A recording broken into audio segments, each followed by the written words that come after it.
Great. Okay. So we'll do intro. I'll start it, then we can jump to Andy and then PC, and then I'll just kind of drive us if that's okay with you guys. Yeah. Absolutely. Yeah. Gnarly. All right, cool. Starting recording. It's a 40-minute meeting, so we should be okay with that, right? Are you guys cool with Yeah. that? Yeah. Okay, great. Okay.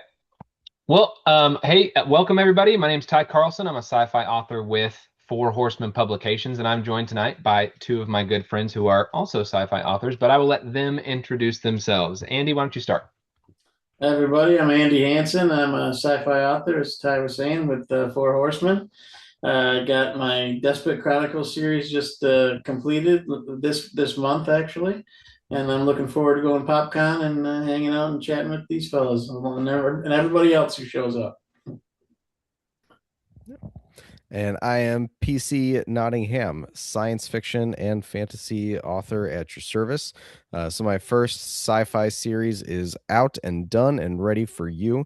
It is the Earthquake War series, and I've also got some fantasy series out for a middle grade audience, and they are some pretty fun rodent mayhem adventures. And I've got some more of both coming down the pipeline. This will be my fourth time going to PopCon, third time in Indianapolis for it, and I'm really pumped to see everybody. It is going to be really exciting. And if you are watching this, we'll make sure and link the our books and our series and our publisher, everything below, so you can have full access to everything that we talk about tonight. So these guys have mentioned PopCon a couple times. If you are not familiar with PopCon, it is a conference, a kind of a nerd conference that is super, super fun in Indianapolis. I went in 2024, and that's where I think the first time that I met PC. Andy, were you there in 2024? No, not in Indianapolis. I went to the Kentucky one that year. Yeah, the Louisville one. Man, it's fun. I've never been to that was my first con ever, and it was so cool. I mean, it was also incredible because Andy Serkis and Elijah Wood were there, and I got to get my picture taken with them, so I was Of like fangirling out. course, But it that's was the year also I super missed it. cool. What? I said, of course, that would be the year I missed it. No, Yeah. yeah. I mean, Sean Astin's there this year, so Oh, that's awesome. get your picture with Samwise Gamgee. Heck yeah, man. It's gonna be incredible. We'll make sure and we'll link our books and our series down in the comments below. But PopCon is in Indianapolis. It's a 3-day event on May 10th, 11th, and 12th. Is that right? I think I so. I think think it's it's eighth, ninth, and 8, 10th. 9, 10. I'm completely wrong. It's 8th, 9th, and 10th. Yeah. But we're all three going to be there. And we're going to be there all day. I think whenever I was there, there were several different panels. And I know that this year they're trying to do the same thing. I'm on a couple of panels, and we can talk about that in a minute. You guys, I think, are on panels too, right? You think correctly. We are. Three panels on Friday. Yeah. 3 panels on Friday. Geez, Mr. And Popular over here. um, He's a busy guy. well, I'm not going to be there Saturday, so I'm squeezing them all into the one day. You're also bringing your wife, right? You guys are going to go hang out in Indianapolis. Yeah. This is Yeah. their romantic getaway. Yeah. This is the weekend we plan to get away from the kids every year. So, yeah. They say Indianapolis is the city of lovers. I don't know who they are, but someone has probably said that at one point. I'm sure Well, some Pacers fans have said that. probably. Last time I stayed by the Colts stadium, and it was really cool seeing it in person. But it's also on like the edge of town. It's like it kind of in the middle of nowhere. Yeah. Last year we were right behind it. And yeah, it was, it's a cool looking building and everything, but it is kind of offset from the city. Yeah. Yeah, yeah. So the panels that I'm on, and I'm looking at my list right now, so I'm kind of cheating. Andy, you and I are on with PC Friday at 3 with Voices in My Head, which Yeah. big fan of the title because yes, I've Yeah. definitely got a few of those. But the description is, ever wonder how authors imagine such in-depth characters with all their flaws, quirks, and backgrounds? Come take a deep dive with us as these authors discuss their process of making well-rounded characters that you truly want to follow on their journey through their books. Now, I'm I'm not gonna lie, this does not really describe my process.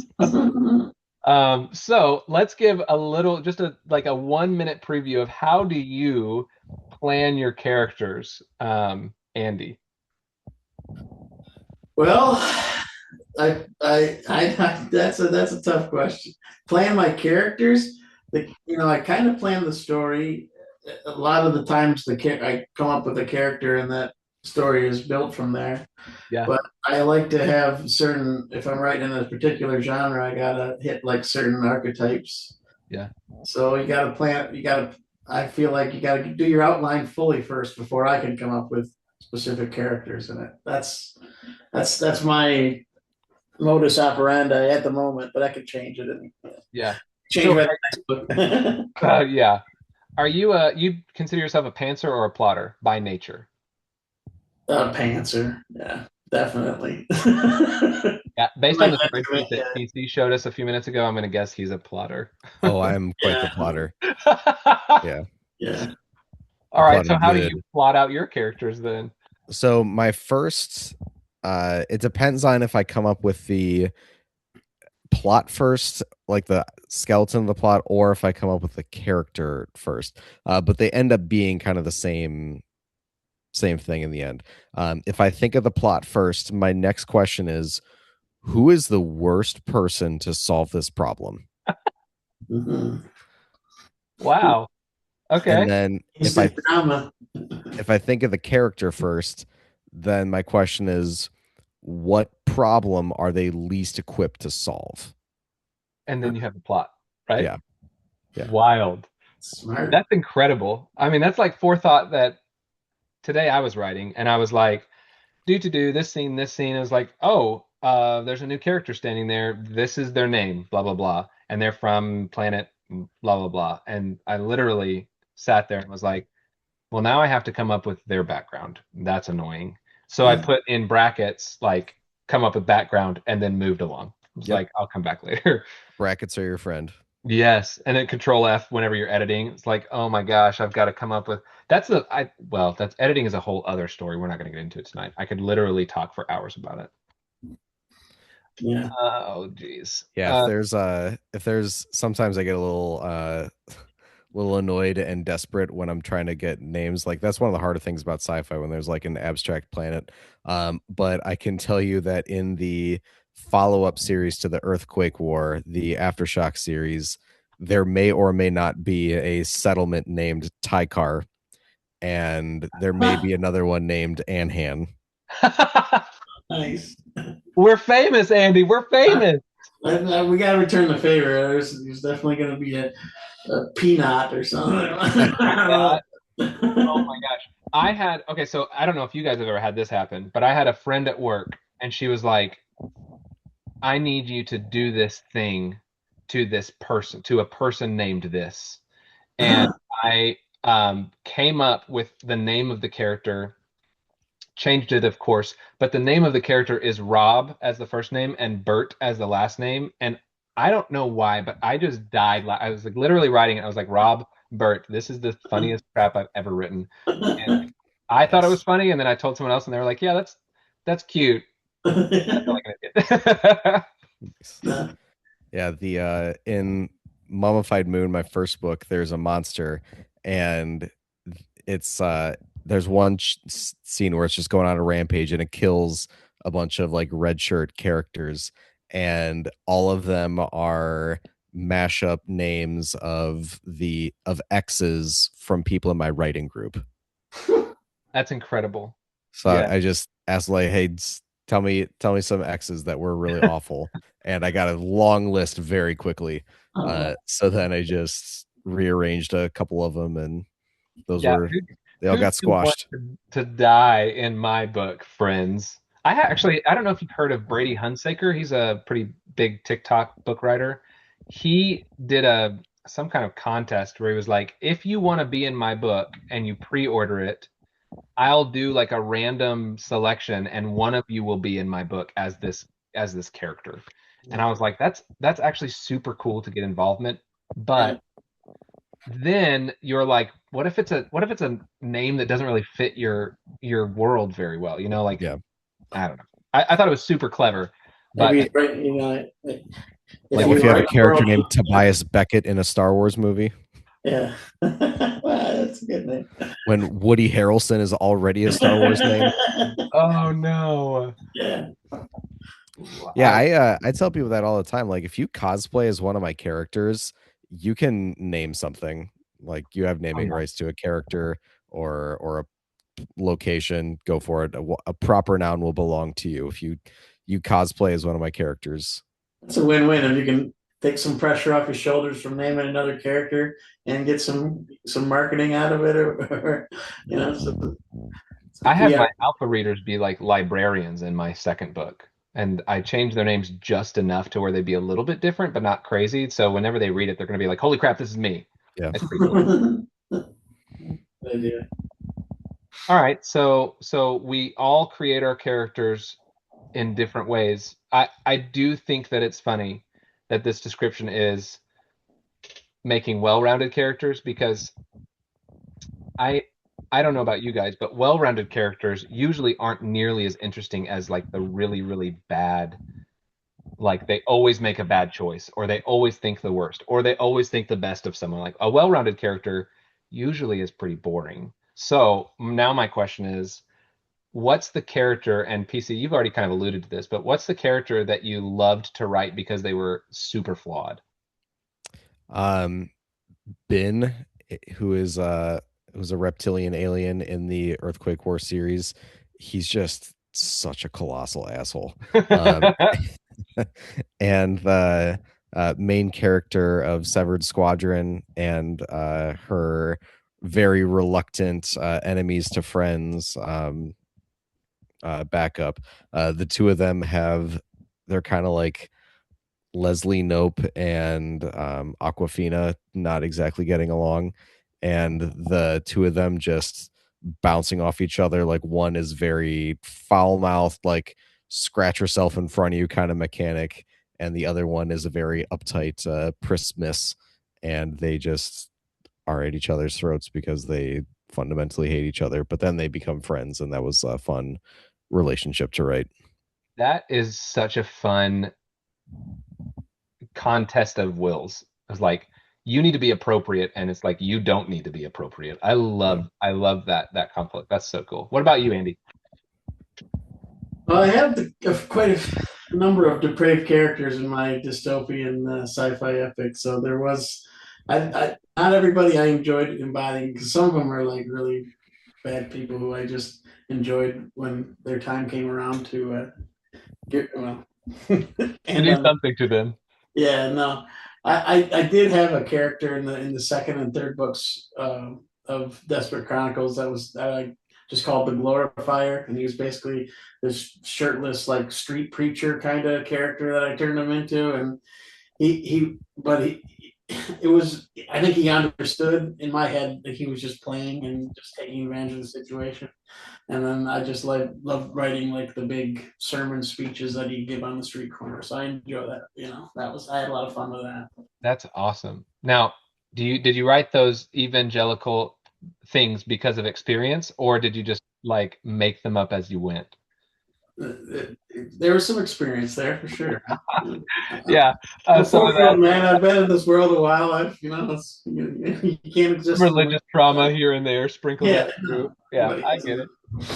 that. I actually just made a character today who I'm basing off of. Have you ever seen the animated Horton Hears a Who with Jim Carrey as Horton?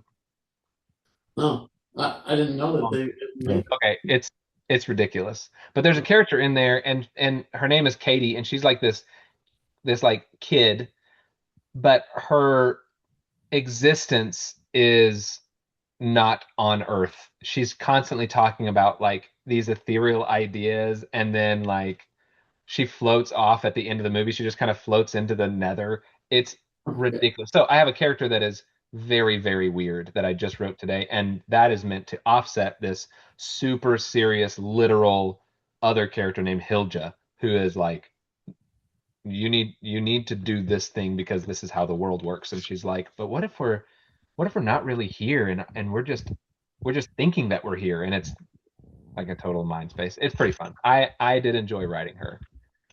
I Curious where you go.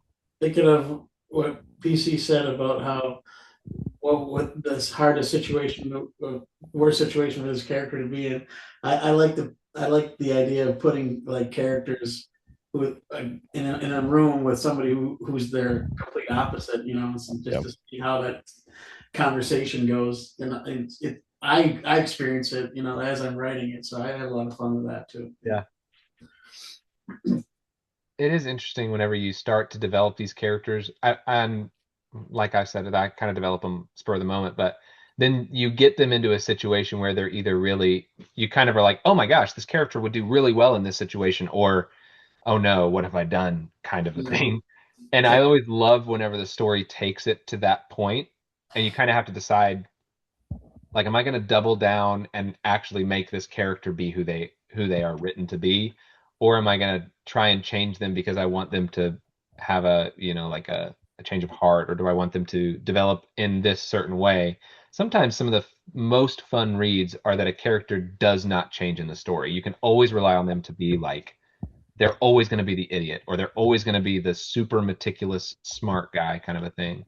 And so I always love it whenever stories, I don't know about you guys, but my stories sometimes develop in that way where I'm surprised at the situations the characters find themselves in. Yeah, I always like try to make real characters or whatever, like not black and white people, but there are black and white people in the world too. So if you want to make, sometimes you gotta have those people in your, there are evil fucking, evil people in the world too. So Yeah. that's part of the reality. That can't be your whole thing, but Yeah. yeah. Yeah. There's Yeah. a lot What of the bell curve of good and evil. Like most people are in the middle, Right. more or less. I get some enough in the middle that I'm like, okay, maybe I'll put a fringe character in. Yeah. yeah. Yeah. One of the things that I'm asking myself while I'm developing a character is what's the lie that they tell themselves? Oh, I hate asking myself that question, honestly. Yeah. yeah. I hate it.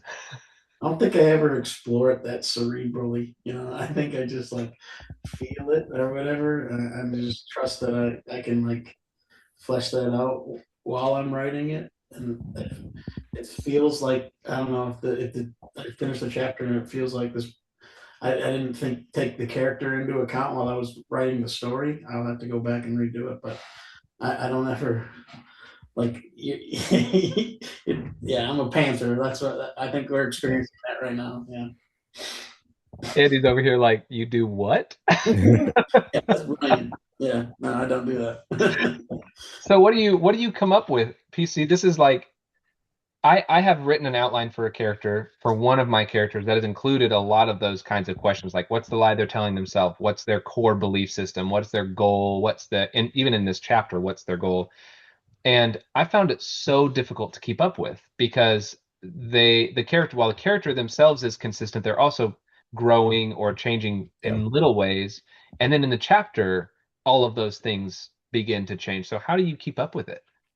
So I outline very heavily, and then once I start writing, I don't really look at the outline.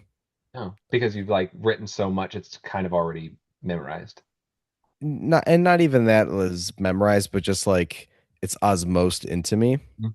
Yeah. Um, and I also want to see like once I have them in the setting and in the plot, like are they maybe going to do things a little differently than Mhm. I originally sketched out? What's more authentic to them? Yeah. Yeah. So while I do outline very heavily, I don't uh, meticulously stick to it. I just let it kind of grow organically, and then I'll be asking like, what historical character does this person remind me of? Who do Oh, I know in college, or what former coworker does this person remind me of?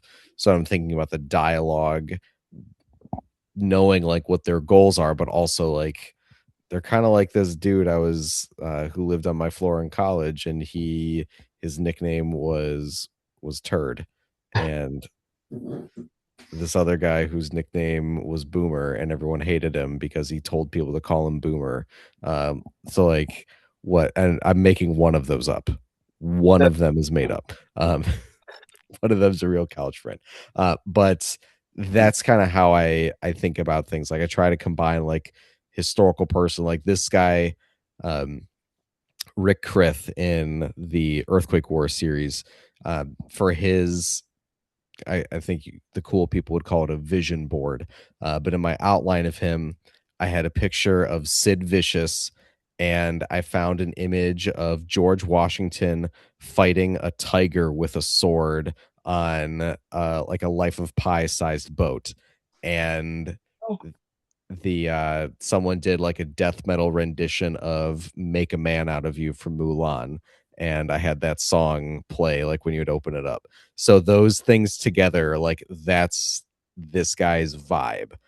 He sees himself as like this badass George Washington rebel, who is working for the bad guys, but he believes he has a noble reason.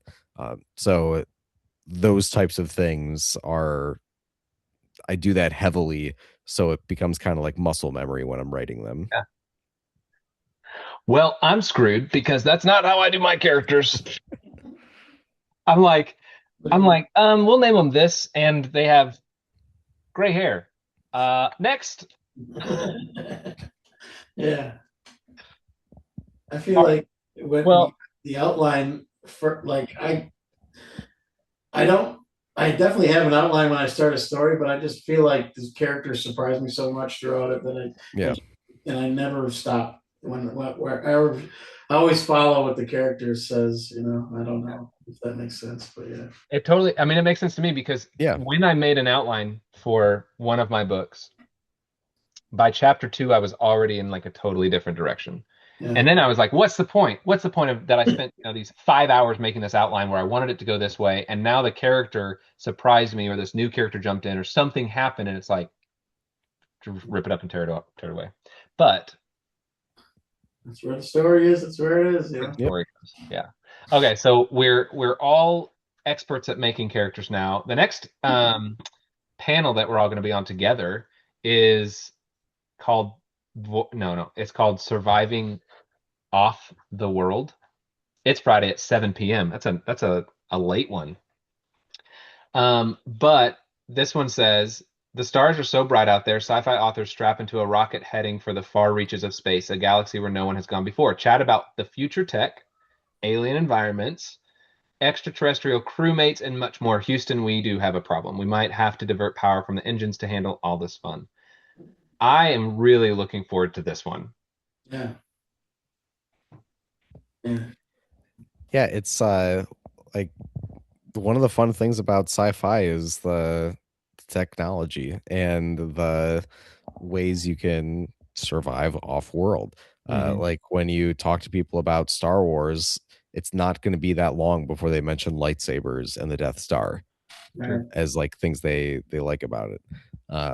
So that's kind of one of the fun things you can explore, and each story can like take on its own vibe as you get new technology in there that might be the whole focus, or it might just be some cool stuff happening in the background. Yeah, like the technology and that you go with in your story can, you know, dictate what this, like the technology of Dune is basically the driver behind that whole story, or where they are technology wise in that. And yeah, so the decisions you make there, yeah, it can be a lot of fun because, you know, when you don't have to be a hard science fiction writer, which I don't even pretend to be because I'm not, you know, have anywhere near the You're not writing Andy Weir level science stuff. right, you know, so I don't, yeah, so I try to not make it halfway grounded, Yeah. and by that I mean like plausible within the context of the story, but Yeah. also I don't really, if they have a time machine, they just have a time machine, you know. I'm not going to tell you how it was built. Yeah. I think if you can get one thing small, very well explained early on that feels plausible, then everything else is going to be like you're going to earn off of that. Yeah. So in Mummified Moon, in the first chapter, we have a human character in an environment that was built for bigger, stronger aliens who are used to different gravity. And these bigger, stronger aliens are more wealthy. So the human has like the discount Kmart version of a gravity harness. So she's got like, her bones ache. It makes her a little queasy sometimes because it's adjusting her gravity, but just in a crappy way. Mhm.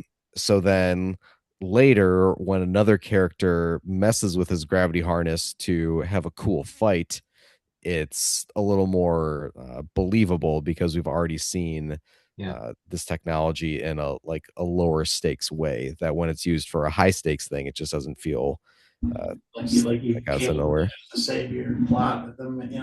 I don't like the idea of just inventing a technology when you've reached a plot hole just to save yourself. Right. Well, that's what foreshadowing is for in the second draft. Well, yeah, exactly. Yes, you can, yeah, but yeah, I think if that's the way you're going about it, it's probably not the wisest way to establish your technology rules in your world, I guess. Well, it's kind of the same idea. Like for space travel in mind, they just call it mid-space, and it just is. It's just how they travel. I don't ever explain what happens. But one of the things that's really frustrating is when you're reading, like for instance, I'm reading The Poppy War by R.F. Kuang, and it's fine. But there was a line today that drove me crazy, and I think it's what made me realize that I don't like young adult.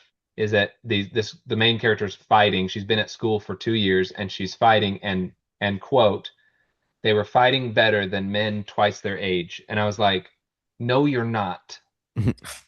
You're Yeah. not. You're just not. Because I hadn't believed anything up to that point, to your point, PC, where a student could take on this like general of an army. And it's like now it gets there and it's like there's not really a payoff. And so now everything from that point forward just seems like, come on, you know.